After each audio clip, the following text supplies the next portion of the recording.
महमूद मदनी ने एक बयान दिया, जो बयान चर्चाओं का विषय बन चुका है। उसी विषय पर बात करने के लिए हमारे साथ मौजूद हैं कारी अबरार जमाल जी। जी जमाल जी, कैसे देखते हैं उनके बयान को, जिस तरह से उन्होंने देवबंद में जाकर एक बयानबाजी की?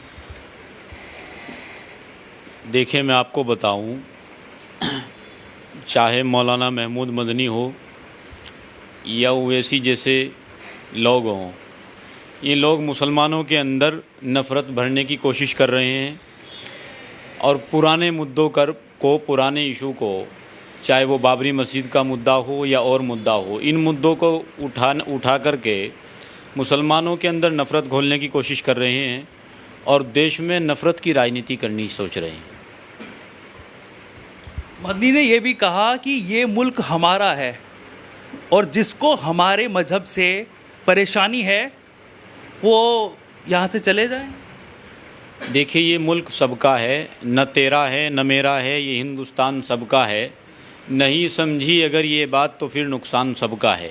ये देश मदनी अकेले मदनी का नहीं है, ये देश सबका है।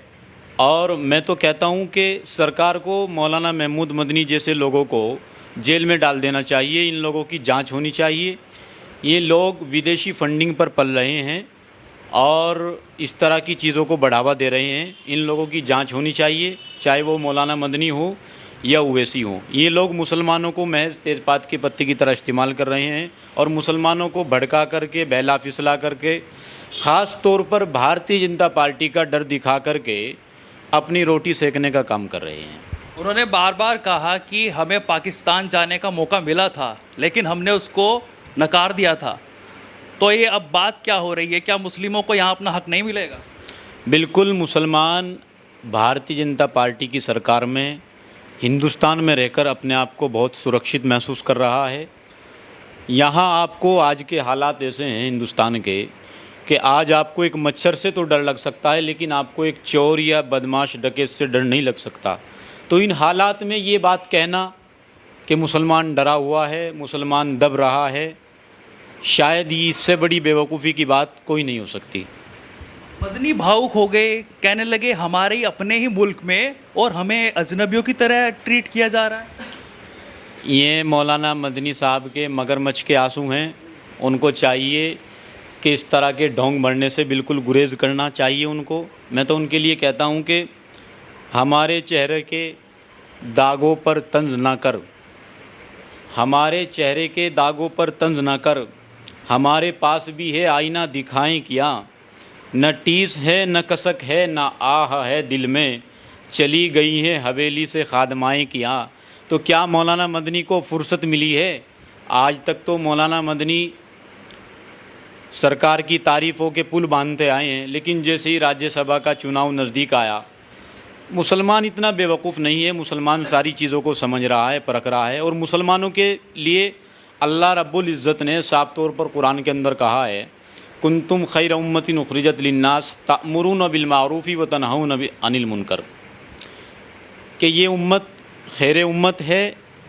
इसको अल्लाह ने दुनिया में जो भेजा है अच्छे कामों के लिए भेजा है, अच्छाई के लिए भेजा है और बुराई से रोकने के लिए भेजा है। और फिर अल्लाह कह रहा है वानज़िर अशीरतकल अक़रबीन, कि पहले अपने लोगों को संवारो, अपने लोगों को सुधारो। क्या मौलाना मदनी जैसे लोग, ये जो मौलाना हैं, अवैध विदेश से अवैध फंडिंग करके ला रहे हैं मदरसों के नाम पर, मस्जिदों के नाम पर, सारी ज़कात सदका सारी चीज़ें अपने अंदर डकार रहे हैं, मौलाना मदनी का इन लोगों पर बयान नहीं आता। इन लोगों पर पहले मौलाना मदनी रोक लगाएं। उसके बावजूद अगर मुसलमानों के अपने हालात सही होंगे तो फिर सारी चीज़ें ठीक होगी। इंशाअल्लाह वही होगा जो अल्लाह के नबी 1400 साल पहले कहकर चले गए कि आमालुकुम उम्मालुकुम, जैसे तुम्हारे आमाल होंगे वैसे तुम्हारे हाकिम होंगे। उन्होंने कहा कि हमें लोग पता नहीं क्या क्या कह रहे हैं लेकिन हम फिर भी चुप हैं, क्योंकि एक सच्चा मुसलमान जो होता है वो कभी भी अपनी तरफ से शुरुआत नहीं करता। मुसलमान हिंदुस्तान में पाकिस्तान से ज़्यादा सुरक्षित है, पाकिस्तान से ज़्यादा अच्छी ज़िंदगी गुजार रहा है। मुसलमानों को चाहिए कि ऐसे लोगों के बहकावे में ना आए, चाहे वो ओवैसी हो या मदनी हो। और रही बात ज्ञानवापी मस्जिद की, ज्ञानवापी मस्जिद पर मुसलमानों को खामोशी से सब्र तहम्मुल का इंतज़ार करना चाहिए। इंशाअल्लाह सब ठीक होगा। सुप्रीम कोर्ट पर हमें बहुत अच्छी उम्मीद है और इंशाअल्लाह इन उम्मीदों पर अदालत खरा उतरने का काम करेगी। अरशद मदनी ने कहा कि हम देशभक्त हैं, हमारा ये मुल्क है, अगर इस मुल्क के लिए हमारी जान भी चली जाए तो हमें उस पर गर्व होगा। बिल्कुल ये बात तो सच है कि मुसलमान हमेशा से यही चाहता है और मुसलमानों का ईमान अधूरा है जब तक मुसलमान अपनी जान से ज़्यादा अपने वतन से मोहब्बत ना करने लग जाए। लेकिन इसमें ये लोग जो आ जाते हैं बीच में, जो एजेंट बनकर ये काम करते हैं, चाहे वो मदनी हो जो अपने आप को उम्मत मुस्लिमा का ठेकेदार समझते हैं और कौम के रहनुमा लीडर समझते हैं, जब ये लोग बीच में आ जाते हैं तो शायद इन सारी चीज़ों में कहीं ना कहीं कमी रह जाती है। नहीं, वो तो लगातार कह रहे हैं ना कि ये मुल्क हमारा है और हमें ही यहाँ पर दबा के रखा जा रहा है, हमारे साथ अत्याचार हो रहा है, इस लगातार वो कह रहे हैं। देखो, आपको मेरे लिबास से अंदाज़ा लगा लेना चाहिए कि ज़ाहिर है मैं एक हाफिज़ हूँ, कारी हूँ, मेरे सर पे टोपी है और जिस्म पे कुर्ता पाजामा है। अल्हम्दुलिल्लाह मैं ऐशो आराम से अपनी ज़िंदगी बसर कर रहा हूँ। मुझको मेरे किसी हिंदू भाई ने नहीं कहा कि आप सर से टोपी उतारिए, मुझे किसी ने नहीं कहा कि आप लाल कपड़े पहनिए, मुझे किसी ने नहीं कहा कि आप जय श्री राम के नारे लगाइए, मुझे किसी ने मजबूर नहीं किया। ये मुल्क सेकुलर मुल्क है और यहाँ सबको अपनी अपनी ज़िंदगी जीने का अधिकार है और सब आराम से सब ठीक चल रहा है। इन मदनी को और उवैसी को, इन दोनों को छोड़ करके सब ऐशो आराम से अपनी ज़िंदगी गुजार रहे हैं, सब खुश हैं। मंदिर मस्जिद के मुद्दे पर भी उन्होंने चिंता जताई कि ये जिस तरीके से ये मंदिर जो है उस पर सर्वे किया जा रहा है, जो ज्ञानवापी है उस पर सर्वे किया जा रहा है। देखिए, मुसलमान, भारत का मुसलमान सुप्रीम कोर्ट पर, हाई कोर्ट पर बहुत एतमाद, बहुत यकीन करता है और सुप्रीम कोर्ट का दिलासा मुसलमानों के लिए एक बहुत बड़ा पहलू है और मुसलमान इस पहलू को सामने रखते हुए खामोशी से सब्र का इंतज़ार करें, कोर्ट के फ़ैसले का इंतज़ार करें और इन लोगों के बहलाए फुसलाए में बिल्कुल ना आए, चाहे वो ओवैसी हो या मौलाना मदनी जैसे कौम के ठेकेदार हों। AIM के प्रवक्ता ये भी कह रहे हैं कि मदनी साहब ये क्या कह रहे हैं, क्या वो मुसलमान जो है वो डरता है किसी से, ये इस तरीके की बात कर रहे हैं। देखिए, MIM के प्रवक्ता की आपने बात करी, ओवैसी साहब के जो वालिद साहब हैं जिनको ये सालारे मिल्लत कहते हैं, ये लोग बाबरी मस्जिद के सौदागर हैं। इन लोगों ने हमेशा से बाबरी मस्जिद के नाम पर चंदा बटोरा है और जितने वकील थे बाबरी मस्जिद के, जो सुप्रीम कोर्ट में, हाई कोर्ट में और जो कौम के ठेकेदार थे, ये सब लोग, आप इन लोगों की हालत देखोगे उस वक्त की और इस वक्त की, ज़मीन और आसमान का फ़र्क है। ये लोग, इनकी हालात संवार दी बाबरी मस्जिद ने, बाबरी मस्जिद के चंदे ने, और आज भी फिर से बाबरी मस्जिद को दोहरा करके ये और मुसलमानों के ऊपर इस चीज़ का छींटा देते हैं और मुसलमानों के अंदर नफ़रत भर करके, कट्टरता फैला करके नफ़रत की राजनीति करनी चाहते हैं। लेकिन कुछ मुस्लिम धर्म के लोग तो असदुद्दीन ओवैसी को मुसलमानों का मसीहा समझते हैं।